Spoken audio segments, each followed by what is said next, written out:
Hey, you guys. So we have a very interesting episode today. I just thought I'd give it a little bit of introduction here because today's episode is different than a lot of our episodes.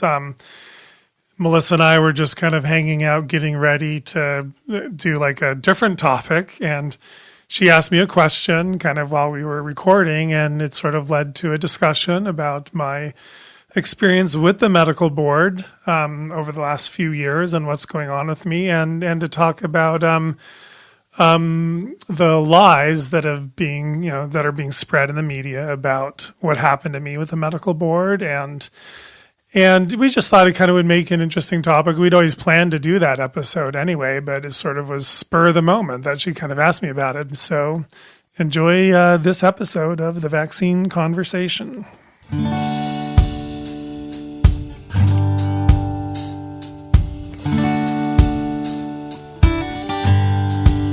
When you open the door for somebody else. Hey, everyone. Hey, Dr. Bob. Well, welcome. Welcome Welcome to the Vaccine Conversation. Right? Melissa and Dr. Bob. We didn't really prepare the opening there, did we? It was totally prepared. Yeah. It was prepared to not sound prepared. Okay. Right. See, it's all by design. And you achieved that. I know, I did such a good job. So we today are going to talk about the California Medical Board. We are going to talk about the recent meeting that they had. Mm-hmm. And we're also going to get an inside look into Dr. Bob's experience with the California Medical Board and his probation case that we have all heard so much about. And we've heard the story completely told incorrectly. And so today, Dr. Bob's going to give us the truth on that, to let us know what really is the truth of his disciplinary action. And he's going to give us a genuine, open conversation about this topic. Yeah, and it's interesting. This was sort of a spur of the moment. Yeah, we didn't prepare this, and we've kind of always thought we would do an episode like this, but I don't know, we hadn't planned on it, and I think we were just kind of chatting a little bit, and you thought you would, you wanted to hear, I guess from me, but some of the, things that went on with my experience with the medical board, and some of the misinformation that's out there about that. So yeah, so let's do it. Let's correct the record, Dr. Bob. Okay, let's clear it up. Oh, I do want to talk about the California Medical Board meeting. And do we actually know enough of what really happened to talk about it? Because I know there's a lot of conjecture. Right, but I want to talk about the conjecture. Okay. Because I listened to the last 20 minutes of it, in addition to got a kind of a play-by-play of a lot of the parent calls.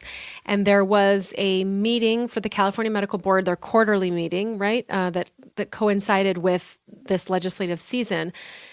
The medical board, the reason why this is kind of a big deal is that we're fighting this legislation, 276, we've mentioned here, that's California, and it's going to basically remove almost all medical exemptions. We're looking, over 95% of legitimate current medical exemptions will be removed because the language of this bill makes it all about CDC contraindications and precautions and has a public health officer as the person who's going to decide taking that decision away from your doctor. So the medical board, so Senator Pan has said the medical board is behind this 100% because they're the ones that have expressed their dissatisfaction with not being able to go after doctors, right? This is what Senator Pan has said.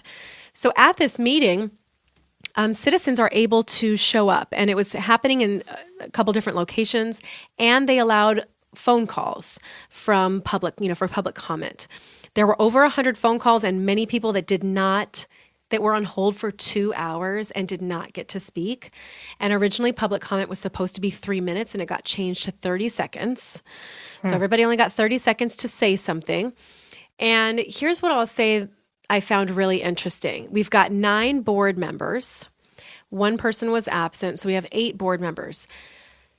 Everybody kind of went into that meeting thinking they knew what this bill was, and they thought that they supported it because why wouldn't you? It's a vaccine bill. It supports, preventing outbreaks in California with school children. But what was interesting is after all the public comment, you heard the board members say, I'm stepping back from this. I'm reevaluating. I did not expect to hear this information today. This seems like it's not so cut and dry. I'm concerned by some of this public comment and basically said, we are not supporting this without amendments to this bill. So listen, we're talking about the actual medical board. This bill is supposed to be all about making it so that the medical board can investigate cases and find out what medical exemptions are fraudulent. And you're the actual medical board themselves listening to public comment going, whoa, I was told something very different and I was sold a completely different idea of what this bill is. And I think that's what most legislators, the same boat that they're in, but they don't all get to hear public comment because they're not taking meetings, or they are only getting the summarized, version of this from their staffers. And so some of the topics that came up, originally they were supposed to support the bill, support the measure. Right. And there was a second to support that until there was public comment, and that second was taken back. Right. So then it was the idea of, should we take a neutral position on this? And there was some confusing stuff kind of happening with the procedure, which I think went against protocol. But in the end, they took a support in concept position. But the only things that they supported, and they are actually writing this in a letter that's going to go to Senator Pan, the only things they supported were the medical board having access to the records and having some type of review process, but they don't want it to be a CDPH employee. Right. They also were not comfortable with the CDC contraindication language. They thought it was too narrow. Almost every single person said that after hearing public comment. And this is just such a testament to what it means to get involved, because thank God there were this many people who stepped up and gave logical, fact-based arguments that you've got the board, the California Medical Board, right, who are swayed in just a number of hours that something I should be totally supporting, I'm not feeling so good about this because of what I'm hearing from citizens who have real, legitimate circumstances, and they will not be covered under this bill. This is what we've all been saying. And so they don't like the idea of having a public health officer review it. They don't like the idea of CDC contraindication language. And one board member was very adamant that the records, he doesn't like the fact that these records are going to be available to any public health officer. And these are all the same things we've been saying. Right. And in that moment, I felt like, oh my gosh, there are real people that use their brains and are rational and have a heart who can listen to us and not just vote against us because of whatever motives are behind the scenes. Because remember, we go to these public hearings and you hear story after story at the mic, and then they go ahead and vote something through. You're like, did you not just hear what happened for 4 hours of people coming to the microphone and explaining their story? Yeah. And here was like the first time I'm going, oh my gosh. Yeah, we made a difference. And they listened. Yeah. And they had the normal response to it of, okay, from what I'm hearing, it seems like the CDC contraindication language is too narrow. And specifically, they said it needs to be broader. It should include family history and genetic susceptibility. Yeah, I know. Yeah. So that was awesome. That's what any normal person would think when you hear about a bill like this. And even one board member said, if we amend this as much as it needs to be amended, this bill isn't going to be useful.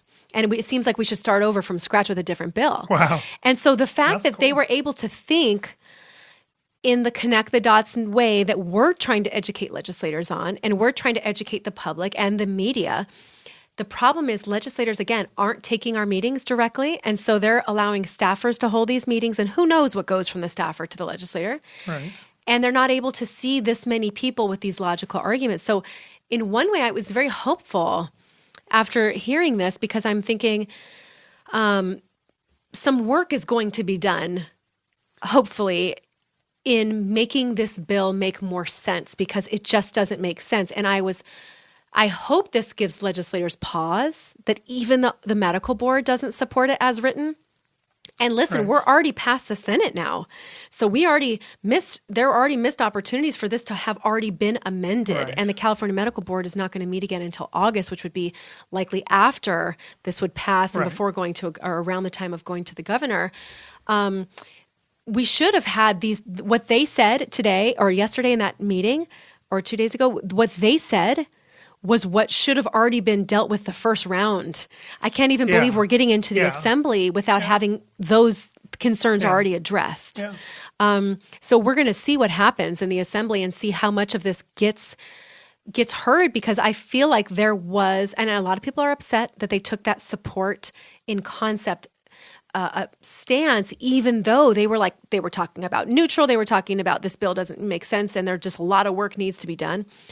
So it was just a very interesting process. I think that it gave me a little hope that there are some people who are trying to do what's right and maybe listen to people, and this is not just steamroll ahead with pharma lobby legislation, regardless of what the public thinks. It felt nice in that way as I was listening to it, and we'll see what happens with it. But I just wanted to bring it up and discuss. Did you also hear at the end? I was told, because I didn't listen to it, but I was told the 3 things that they wanted to amend, that when it came time to the vote at the end, when they decided we're going to support in concept, but with amendments or with these 3 issues, that they only said 2 of the issues at the end, that they did not include the idea that it should not be just based on CDC contraindications. They did come back with that. No, they did. They came back with it, yes, because I was listening to. It's a little unclear at the end. Good. They did, and then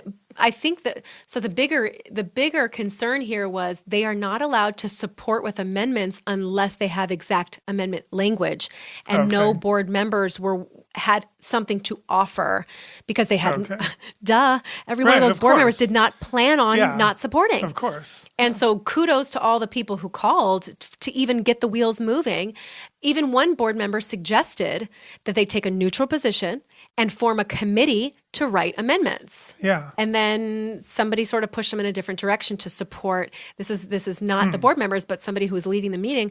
Their chief of legislation was the one saying, let's support in concept, but they are not allowed to support with amendments unless amendment language was given in that moment. So they sort of glossed over that, didn't take the time to write amendment language, and moved right on to, we need to wrap this meeting up, so let's just support in concept. Right. And so there's people are unhappy about that. Yeah, and I think I know why things like that happen. When people need to understand there's 2 completely different aspects to the medical board of probably any state, but this is true in California. Number one, there are the doctors on the medical board. This is not their full-time job. They are practicing doctors or maybe retired. They spend, every quarter they come in for a meeting and they look at charts, they look at cases, they make judgments, they issue out punishments, and then they have these public meetings. But that's just a tiny little part of that. That's all their involvement in the board. They're not spending weeks and weeks in a full-time job sitting at a desk managing the medical board. They are doctors, and they just come in for these things and for court cases and whatever. The vast majority of the medical board time and administration is done by the medical board employees. The people that run the medical board, not doctors. These are someone who's their full-time job. Yeah, there's the person in charge of legislation. There is somebody who's actually oversees the entire medical board who's not a doctor. This person's an appointed by the governor. And so there's all these employees of the medical board. It's their full-time job to run the meetings and to get things to move forward. And they have the political agendas. It's a system. So they're basically giving the doctors information, getting the doctors to decide things, but they're running the show. They're facilitating. Right. The medical board non-doctor employees are the ones running the show and making most of the decisions and pushing everything forward. And then they just had get approval from the doctors. And so I didn't listen to the meeting, but I don't know if that was your impression. Whoever was moving things forward basically was trying to maybe they hoped to achieve support. I'm sure. And when they didn't get support, they hoped to basically just push through something that was support-like. Get as close to support as possible. And not allow the doctors to pause and stop and think about it. And I wasn't there, so I don't know for sure. But I have been told this by former medical board people who said that's how the medical board works. And if we think it's these doctors that are sitting up there making all these decisions, it is absolutely not. But they have very little to do with the decisions. And they are all the people on the board, though, are physicians, right? Officially on the board. Well, have no, to be actually, physicians. no. You can be lawyers. You can be other professionals. Interesting. Yeah, so they're not all medical doctors on the board. Seems... But the actual board, this is not their job. This is not their full-time job. They are appointed, and they come in just for these brief meetings, and then they're off to their lives. The ones that run it and that know it all are the non-appointed employees of the California Medical Board who run the whole system. So I don't know how you would, what's a good example of how this would run, but I guess it could be like, I don't know, someone who's like someone who's running a company and they have, say, investors that they have to answer to or get approval for things, but the CEO of the company is actually running the company. That's kind of how you would compare the doctor's role. The doctors would be more like the investors making sort of the big decisions, but then the people running it are the medical board employees. And so that's a system that I wish it wasn't that way. I wish the doctors did have more full-time involvement so they could really sit down and take the time to medically think through policies like this. They just didn't have the time to do that. Well, it makes a lot of sense, though, that these people are not fully involved and aren't watching legislation and involved in that political side of things. Thank goodness, because there seemed to be a real human response. Right. And thank goodness they are not the paid political doctors. No, you're right. But the problem is they don't have the time. Right. They're not investing the time, and it's not their full-time job to then make the right decision. After the fact. They're making like a on-the-fly decision based on all the stuff that their employees are giving to them and then throwing at them. Meanwhile, trying to listen to the public. And then the people running the medical board didn't give the doctors on the board time to stop and pause and think, hey, what should we really do? They basically just rushed through the support with what? With concern, support with whatever. Support in concept. Support in concept instead of even, neutral. Yeah. I bet if it was up to the if those doctors were alone in a meeting just themselves, they probably might have said, hey, let's just stay neutral. Right? There was actually a second on that motion, and it sort of got overlooked, which is its own issue. Gee, yeah. But, what I'm saying is the fact that these people are not, again, the paid political physician group, and they're just, or, they're a mix of different professions, you said, but these are people who are just looking at the issue. They're a little more objective. They were able to come to a conclusion of concern. Yeah. If we would have had the kind of people that get paid to be there on the hearing, for the hearings, those doctors, or the people that, Senator Pan always uses that are like representing the medical establishment, if that's who was on the board, very well, this would have been like support all across the board. I think it makes sense that these people are not involved in politics because they actually listened to the public. Right. And that's the difference between legislators having this conversation and professionals listening to educated public comment. Right. A legislator is like, I'm listening to you because this is my job, but I also know who I am indebted to for different reasons behind the scenes. And these professionals don't have that. That's not it's not interfering in their ability to look at this issue objectively, which is a good thing. Yeah. And I think that this is on record. So this is completely it's permanent. I mean, there's a transcript of this. This information should go out to every legislator and say, look at where their concerns were. Look at what these are the board members. This is exactly what they said. And they said the same things that we are saying. And these people are on the board, the California Medical Board. They are the ones that are supposed to be way behind this. And they're taking a pause. And taking a pause is what they should have been doing based on this information. Yeah. And I figure we can just make this its own episode, by the way, in case you're rushing. Don't worry. If you want. Yeah, I think we should. Okay. Speaking of the medical board, have we ever addressed your situation? No. On the podcast officially? I don't think so. Is that something you were comfortable doing? Yeah, totally. Since we're talking about the medical board, Maybe we could sort of summarize Yeah. for the listeners, especially ones that are not in this state, have not been in our town halls, and have not heard this already from us, that are just watching, the media. They're watching Senator Pan's hearing footage and hearing the same message, which is that, the California Medical Board basically either revoked your license, removed your license, or put you on probation for writing a problematic medical exemption. Right. So this has been stated in so many different news articles, and it has been said on record again during hearing in the Senate twice, I believe, so far from Senator Pan, saying that you've been disciplined for writing a bad medical exemption. Right. And you've dealt with the California Medical Board as a result of this. Yeah. There have been these 153 complaints that they said up until this point, and one disciplinary action. And that one, not all against me. But, no. And that one disciplinary action is you. And it's your circumstance. And they continue to lump this into fraudulent medical exemptions. But the truth is something different. So maybe you can let people know, since we haven't had a chance to do that now, what your story with the medical board and your probation and your quote unquote discipline. Was it because you wrote a fraudulent medical exemption, Dr. Bob? This is what I'm hearing. This is the word on the street. Well, it must be true. If a senator said it, it must be true. My medical board probation was basically because I wrote a court opinion letter in a custody dispute between a mom and dad, two parents. Their baby had a very severe neurological reaction at 3 months with one of the first rounds of vaccines.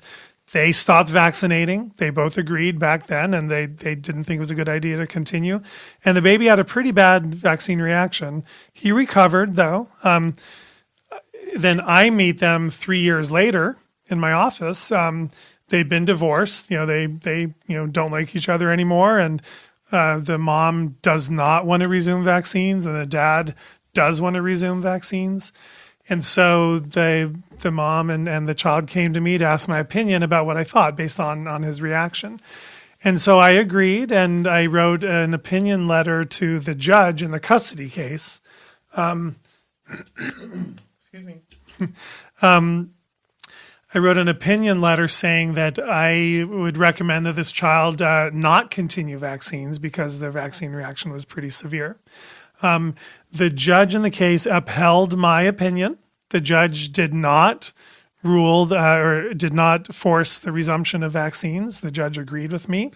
And then the dad, who did not like my opinion, reported me to the medical board for it. And I've kind of learned, one lesson I've learned is I no longer do any sort of vaccine consultations for divorced families anymore, unless both parents are willing to come in and sit together and go through it. So that's kind of, one lesson I learned.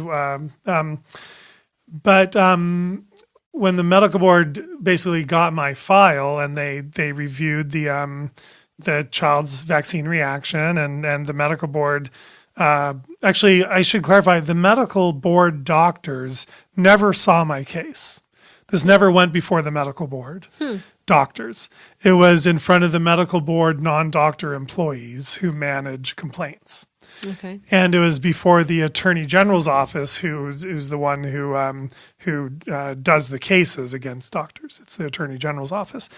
So the pediatrician that they got to review my case, not medical board pediatrician, just like a hired outside pediatrician, disagreed with my judgment, saying that because the child did not have a CDC contraindication to vaccines, because the child's reaction was not a CDC contraindication, that it was outside of the standard of care for me to recommend that he does not continue vaccines. Does the law say that in order to write a court opinion letter as a doctor, that it has to be in accordance with the CDC contraindication language? No, not at all. There is no such law. Is just basically my judgment. And your discretion my discretion, as a doctor. Right. So just to reinforce, in case you're getting slightly lost in the story, There was no medical exemption written. Right. Yeah. Well, yeah, I was getting to that. Yeah. So this was a court opinion letter. It was not a medical exemption from anything. This was before 277. Yeah, before even 277, happened. exactly. Right. And the disagreement on the standard of care had to do with the fact that this was not based on a CDC contraindication, which is not part of the law. Right. And that law didn't exist yet at the time, but it's not part of 277 that became law. Before then, there was no. That's what I'm saying. Law. It was not. There was no boundary Right. of what you had to use your discretion to decide. And the court opinion letter is still valid. It was not. The legality was not taken away. Right. After this. Yeah. And this is 4 years later now. 4 years after that, and it's still the same situation. And the child does not have a medical exemption from vaccines. The child is. Last time I checked, the child is not in school. The parents are not together, obviously. And so then I just maybe explained a little bit about, well, I guess I can clarify. So when anybody in the public says that I was put on probation for writing a fraudulent medical exemption, that is a lie. That is misinformation, because that's not why I was put on probation, because no such process ever existed. The reason I was put on probation, it's interesting the way it went down, is basically when the medical board's pediatrician that they hired to review my case, when they looked at all my charts, they not only disagreed with my judgment on the vaccine reaction, they noticed that when I saw the kid for a head injury, I didn't write down all the details of the neurological exam of the kid. Even though I did an exam and the mom testified that I did an exam, I completely, neurologically examined the child, I didn't write it all down. And that's very much frowned upon by any medical board. If you don't write down the details of a complete physical exam, then that's considered negligent. And I would assume probably 100% of all doctors have at some point not written down the exact details of something that they've done as they move through their day at some point. That's a very safe assumption. Yeah. I mean, if you look through any doctor's medical record, you're going to find something they'll call negligence. And so the medical board accused me of gross negligence, because that's the term they use for whatever you do. I mean, say you give somebody the wrong dose of a medication, that's gross negligence. Say you forget to write down a few words in the chart, that's gross negligence. I mean, whatever they find wrong is termed gross negligence. And so that's why Senator Pan used that term in the hearing, because it sounds so bad, right? But it's really the common term that you'll find in any medical board complaint. And so basically, the medical board, so I basically prepared a really good defense for this, all right? But then the medical board offered me probation. They offered me a settlement. Instead of taking me to an actual trial where they present their case and I present my case, they offered me a settlement of the 3 years of probation. And I took the settlement because the one problem with medical board courts is that if I proceeded with the trial and I won and I proved my case and I was proven right, the medical board and the judge decides I'm right, then the medical board could still punish me. Like the doctors at that meeting, they're the doctors that are in charge of dishing out punishment when they find when a doctor's been accused. So they look at the judge's decision, whether the judge decides the doctor is innocent or guilty, and then the medical board doctors decide on the punishment. So if I lost my judge case trial, I would be punished. And if I won my case, I could still be punished. And we were convinced that they would feel so compelled to put me on probation anyway. Because they're making an example out of you. Right. They needed to make an example out of me. They couldn't not make an example out of me. So I was going to be put on probation anyway. That I accepted the settlement, and so now I'm continuing to practice. My license was never revoked, and ask me about that when we get to it. But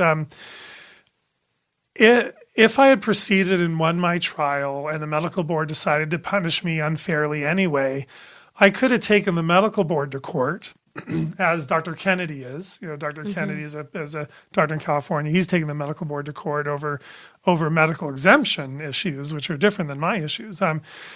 I could take them to court and pay, $100,000-$300,000 to have this big, huge court battle and maybe win. But because this wasn't about medical exemption, I didn't have that issue to fight for. I would have just been fighting to, prevent, it would still be in court now as we speak if I had gone forward with that. And I don't have a couple $100,000. I could have raised the money, but did I want people to spend, a couple $100,000 on this? I felt like it wasn't important enough to spend all that money. And you know me very well. You could imagine what that process would kind of do to me as far as mentally and the stress. And I feel like you kind of agonized already over the decision to accept probation as well. Like that was its own. Well, the first agony was, am I going to lose my medical license? That wrecked me for like a month or two. And I was just like, that was really hard to deal with, the idea that my family might lose our main source of livelihood. I no longer can take care of my patients. And so anytime a doctor gets an accusation against them, that's the first thing we fear. And I thought, they're going to totally come after my license. I'm going to lose my license. And then my lawyer, eventually convinced me that was not the case. But yeah, it caused me, you saw how much stress this caused me because we were already working together, how much stress this caused me. And my poor family had to deal with all that stress. Just the fact of this case, imagine me going forward with like a 2 to 3 year appeal process in civil court and trying to prove a case and spend all kinds of money. That would have been very hard. Now, if it was for the medical exemption issue, if I was then actually fighting a case that actually was about medical exemption, yeah, absolutely. I would probably be all for fighting that, to the very bitter end, because I think that was more important to fight for. That would be way more important to fight for. But this, because it was a medical exemption, I felt like I couldn't do it. I had to, I would be on probation this whole time anyway, while my appeal was going, and so I just felt as the best of all worlds to settle down, let it go, move on. So tell me this, what is it like to either sit in a hearing room or watch a hearing where someone basically says to a group of, a big group of legislators and also to the public and those watching, that you're punished for writing a fraudulent medical exemption, and knowing that that's not the case and that it's a straight up lie. And I know a lot of people are angry for you, and they sort of don't understand how you can stay quiet about it because they feel like it's such damning evidence that he's trying to give, and it's so just, flat out wrong. And he's using it as the foundation of why they need to move forward with this bill, because there are people like you that need to be stopped, essentially. Right. And then sort of painting the negative picture of you to all his colleagues. Right. And that them looking at you in the hearing saying, and look at him, he's sitting there with a smile on his face because they think you're already the villain because of the story that's been painted. What does it feel like to listen to that, knowing it's wrong? Is there a part of you that is like, I need to clear my name? Or are you just much better at letting all stuff go, even if this is like kind of the crux of this whole bill is sort of your issue, is kind of, it's a big part of this bill. It's not just like a peripheral piece of information. So I always wonder, because I get upset when I hear anybody say anything wrong, not just about you, but just, all the statistics that he throws out that are just totally manipulated, or, not telling the whole truth, or using something else to sway people. But using something about a person's character, about their reputation, and then making it like 100% not true. Right. How are you able to kind of like sit there without feeling like I need to address this? Because I know I've told you several times, I know. You need to address this. Yeah, so I have obviously addressed it on social media and cleared up, years ago, the fact that what really happened. But people now aren't going to look through your page from, right, I know, 2 years ago or 3 years ago. I think the challenge is, who am I going to tell? Yeah, I can post it on Facebook, but that doesn't matter. I mean, and maybe I will post it on Facebook. What about the media? To clear it up. What about the media? Won't contacting- interview me. You don't think? I have not gotten a single offer for media time in many years. What if you searched it out? What if you sent emails out to all the people covering vaccine legislation issues in California or nationally, and you said, I have a story to tell, something really needs to be addressed? Yeah, they're not going to care. I don't think they'll care. But is it worth trying? Right. If somebody did that for me, I would absolutely do it. But it's hard. It's so hard for me to use my time to fight something that I think is impossible to beat. I mean, for me to sit there for 4 hours a day trying to reach media people and get my story out there. What about one even time? An hour a day. Yeah. That you formulate an email and you find 20 email addresses for people that have written vaccine legislation, and you send it out. It take you an hour. No, but see, I'm only really willing to do media interviews now that are live. I understand. Because anything I send off to anywhere, they're just going to take a quote out of it and write a hatchet piece against me. They're just going to use it to write something that's according to their agenda. So I feel like there is nobody in the press who's objective that would actually write that story fairly. So yeah, if I'm ever live in front of a camera and a microphone, absolutely, I'd be 100% ready to set the record straight. And that's what we thought. I mean, sitting there in the hearing, we basically. We already know that the legislators on our side know Senator Pan is lying. They've all been told. And we have the opportunity in those public hearings to state my case and what the truth is. That opportunity has to come up. There has to be an actual question and opportunity where legislator says, hey, Dr. Sears, I see you standing there in the front row. Can I ask you a question about what Senator Pan said about you? And I say, sure, Senator, I'm happy to answer your question. We're not given that opportunity. So I just feel that. But don't you think, so our whole message is about people not staying silent, right? Right. I feel like if opportunities don't just show up on your door. It's not like it's always like knock on the door and there it is wrapped in a perfect little red bow. Yeah. Sometimes we have to go find them. And I feel like, and I know other people feel like this because I've heard I've seen a few of these bitter debates online, almost with a little anger towards you, because they feel like by you not forcing the issue, forcing the correction, getting media to cover it. Who cares if they take your one quote? If all your quotes are something you can stand by, that one quote to one reader could make a difference. I need a team to do this with me. I can't do it alone. Okay, so maybe this is a call for those who feel so inclined. Maybe there are some people I'm not out there. talking somebody sitting behind their computer. I mean, I've spoken to media companies or like PR companies, and I've spoken to organizations that back what I'm doing, and I say, I need your company to pro bono run, a big, huge, media information campaign to correct all this misinformation, and they just keep shutting the door on me. So I need something like that, and I would absolutely move forward.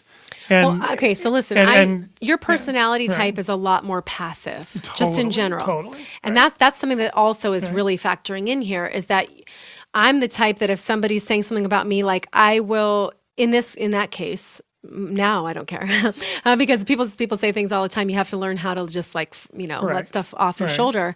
But this is again, the basis of a law like this. And the more that legislators continue and the public continue to believe that this is the truth, the more they're going to support legislation to go after, quote unquote, doctors like you. Right. But if they found out doctors like you are not doing anything wrong and following the law and whatever, it's going to be a lot harder to want to punish doctors. And that's exactly what this bill is doing. Okay. Yeah. But again, I have nobody to tell. I mean, even people who are fighting this bill on our side have told me I should not go to meetings. I should not meet with legislators. They created an organization to fight this bill, and they said I should not be part of it. Well, I don't think that's where you tell. No, I think I literally have nobody to tell this story to, and I don't have. I think part of one of my character flaws or personality flaws is I don't have the mental energy for me to full time spend all this time trying to make that happen, because there are people out there that can make this happen. Right. That's their job. And I absolutely would work with them, but I need people to do that. For the person to come to you saying, I'm going to do it for zero money and put all my full-time efforts into this, you're already working against the uphill because, like you said, media does not want to cover you. However, if I were you, I'll tell you if I was you, here's what I would, this is what I would do. I would post about it on my Facebook once a week during this legislative season. I would constantly be reinforcing that message over and over again. And I would be sending out an email once a week to all of the people that work at the SACB, LA Times, all the people that cover all this stuff. I would send an email with just a concise email of wanting to have this conversation and wanting to clear your name. It's not really a huge time-consuming thing, but it's effort. And I believe in the law of attraction. I believe as you put things out there, it circles things back to you. I'm not going to do that with newspapers. Newspapers will totally turn it around. There is not especially the SACB and LA Times. Turn it around in what way? Like if you write... They'll turn it around as an article against me. No matter what I say, no matter how I word it. But at least your word is controlled, right? No, it's not. No. They can't take a quote and make it, they can't change your quote. They can take my quote and write a summary of it without quoting me that turns it around towards their agenda. Like I could say one thing about this and they could write a paragraph about my quote, but turning it and twisting it. Yeah. I understand. I think that the most friendly newspaper, has been the Orange County Register, but even they have not agreed to interview me on this. I've reached out to them to try to clear this. I reached out to them a couple of years ago on this exact thing, and they won't cover it. Every week. You do it every week during this legislative season. Yeah. But I am a huge believer in you control what you say. Yeah. So even though they can take something and turn it in a different way, as long as everything that you've said is something you stand behind, somebody will read that, and it doesn't matter if the whole entire article looks one way. If the quote that they're using from you, or even the summary of the quote, still leads to a certain direction. I mean, at this point, what do you have to lose? You're already totally demonized. What could they possibly do that's worse than what they've already done? I can't stand when people stay silent just because I feel like, and I understand why somebody might do that, but I think it has to be proactively addressed just because of morals, principles. Well, again, for me, the only media outlet I have to do this on is Facebook. Mm-hmm. The only media outlet I feel like I have the control over is Facebook. So I've put this on Facebook. I haven't lately. I haven't recently. Could you do it more often? Yeah, absolutely. Yeah, no, of course. I would totally put it out there on Facebook.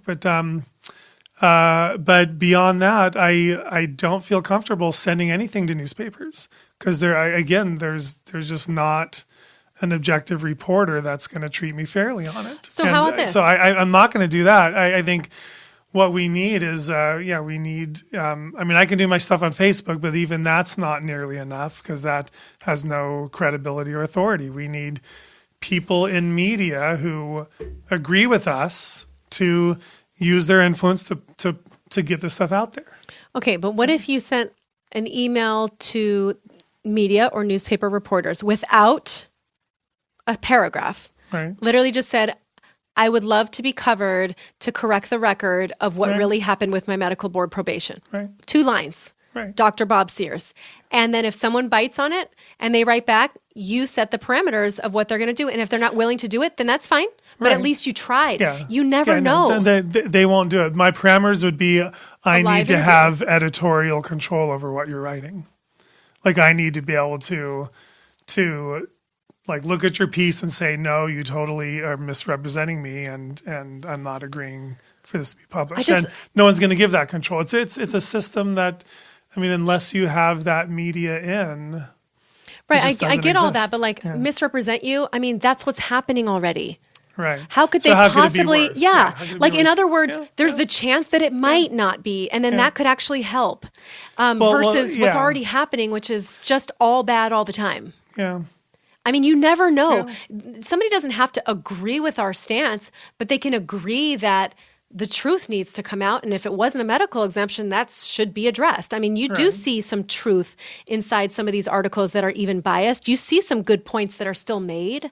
So, I mean, you're already as bad as it gets. And the longer that this does not get addressed, the more people will continue to believe it. And I feel like Senator Pan is maybe was expecting something to come back, and that now that it hasn't, he went ahead and said it a second time in a hearing. And it's almost like he's gotten more brazen about making this claim that we know is factually incorrect.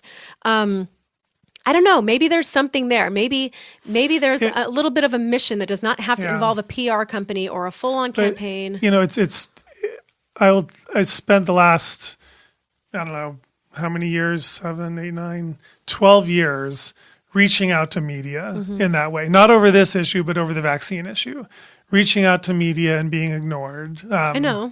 And so mentally it takes a toll. Honestly, it just one email. It takes a Come toll. on, Dr. Bob. Can you commit to us one email? I did last year with this year, right now, during this season. Okay, you know, actually I did this. I 100% did this. I actually reached out to 2 TV stations that were coming out here to interview a bunch of people, CBS and one other station. They wanted to interview people about this issue, not 276, but about the medical board stuff and exemptions. And I totally reached out. I gave them all kinds of good data. I told them how it was a lie that, you know, I was on probation for writing a medical exemption. I reached out and totally ignored. Okay, and so again, it's mentally, it's frustrating.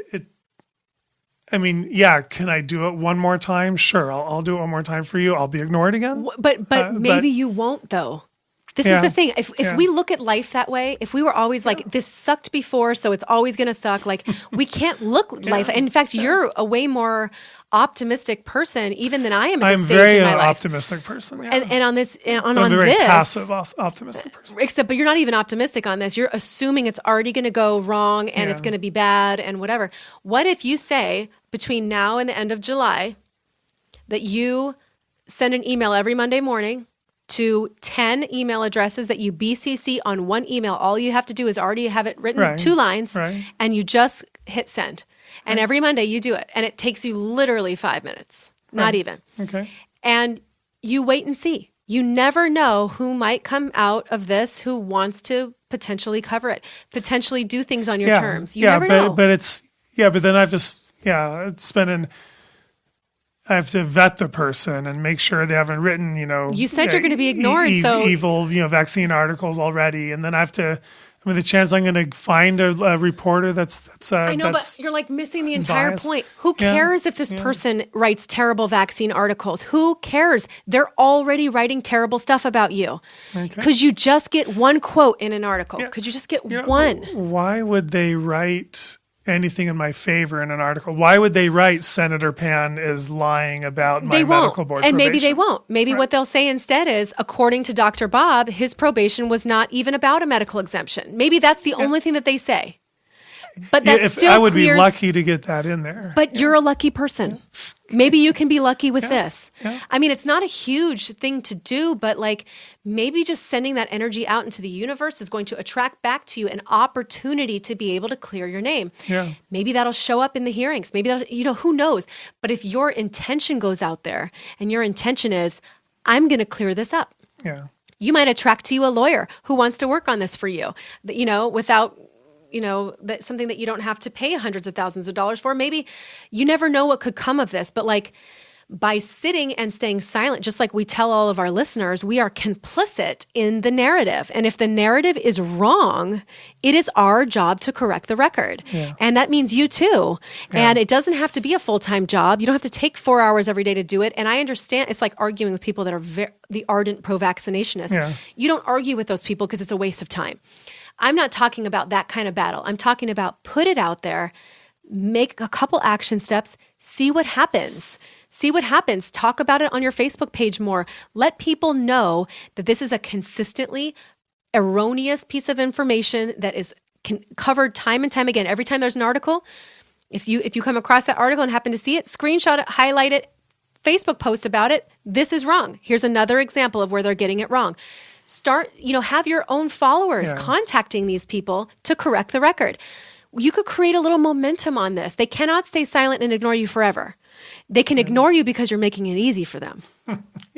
You know what I'm saying? And that gives them the power. It's giving them the upper hand on this issue because nobody else is going to know. So I say something should be done on this because this is a kind of a big deal. It's not really like a small time error they're making. This is a big deal. Yeah. And I feel like there's a chance for you to sort of, we've told people at town halls and you're telling people now. There's a lot of listeners that are hearing now that don't know. I bet people are going to be shocked if they didn't already know. And I bet that their family members and the friends, the ones that are talking badly about you, have said exactly what the lie is. And how else would they know? Right. I think that there's a way. And I guarantee you every one of you listening right now totally agrees with me that I think Dr. Bob needs to step it up and see what could happen. It can't be worse. I'll put it that way.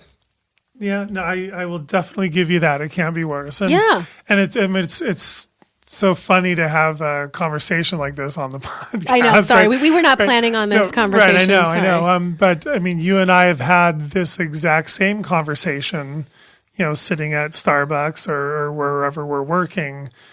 We've had the same conversation probably 5-6 times already. Maybe not about this latest lie against me, but you've told me this exact same thing over and over again. I've shared my frustrations with you, and I appreciate you motivating me for this.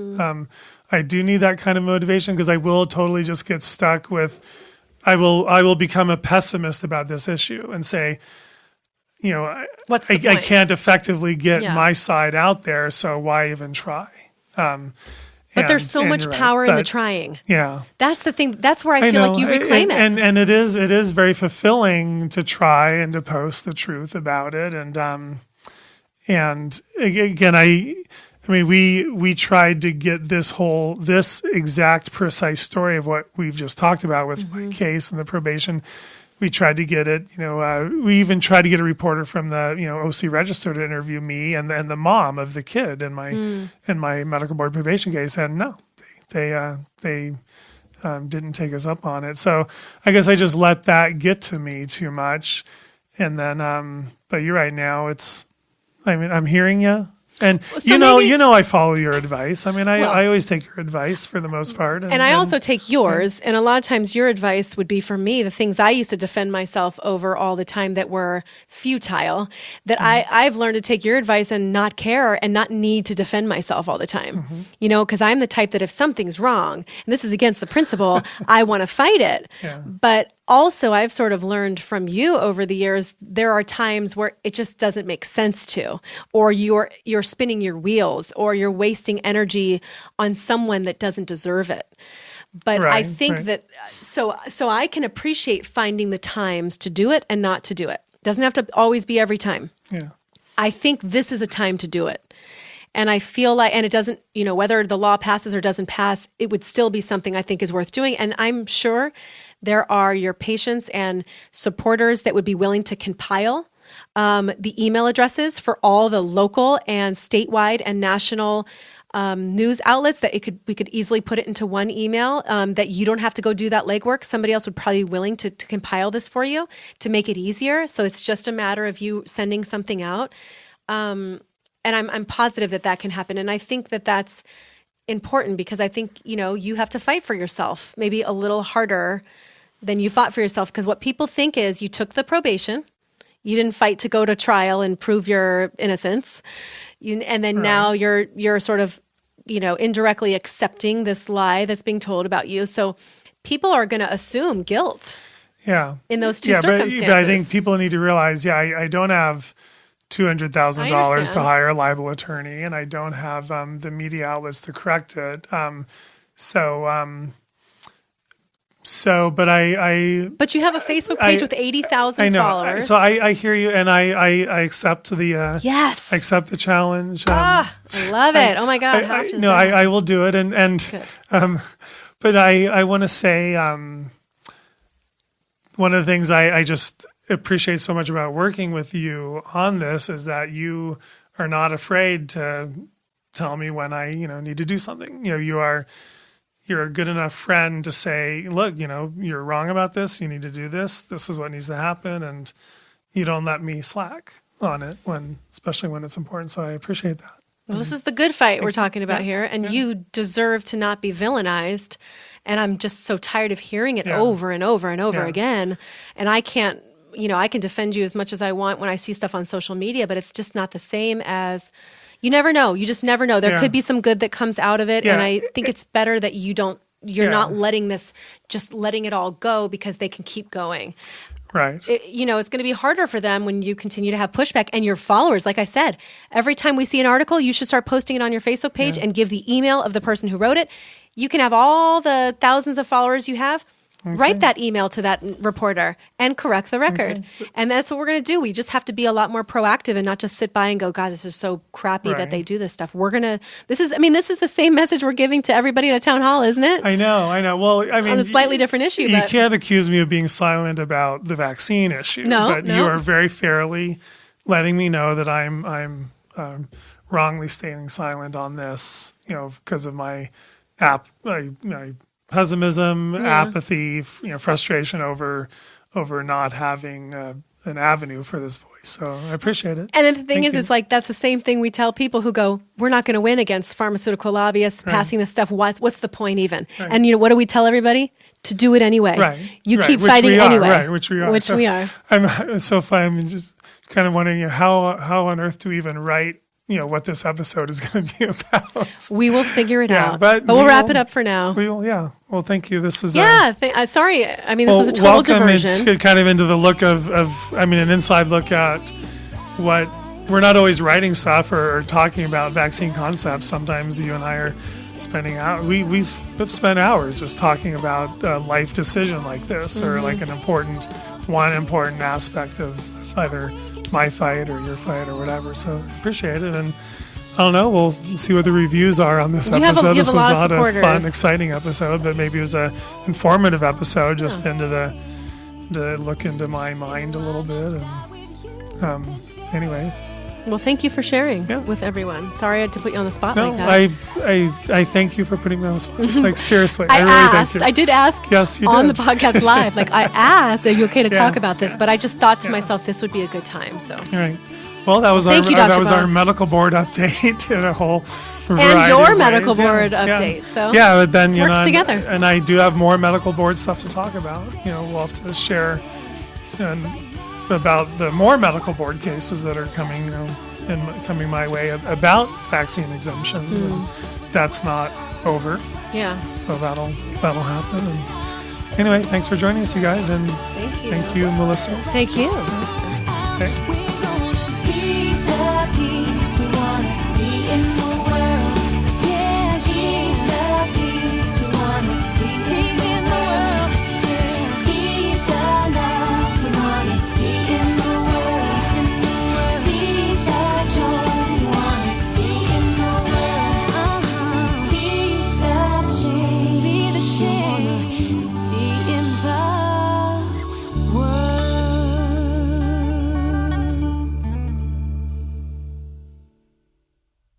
The information in this podcast is for entertainment purposes only. It is not intended as medical advice. Always consult your healthcare professional for information on vaccines and infectious diseases.